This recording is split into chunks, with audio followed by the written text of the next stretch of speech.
Welcome.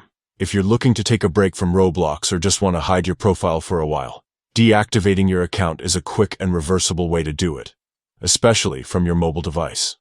In this updated guide, I'll walk you through each step to deactivate your Roblox account using the Roblox app on your phone. First, open the Roblox app on your mobile device and make sure you're logged into the account you want to deactivate.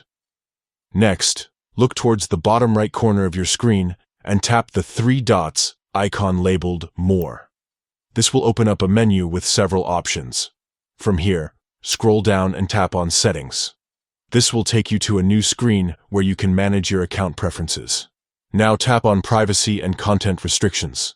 This section controls who can interact with you and what content you can access, but it's also where you'll find the option to deactivate your account. Scroll down until you see Account Deactivation and Deletion. Tap on this option to continue. On the next screen, you'll see two choices, one to deactivate your account and another to permanently delete it. If you just want to take a break and hide your profile without losing your data, tap on Deactivate. You'll be asked to confirm your decision, and you might need to enter your password for security.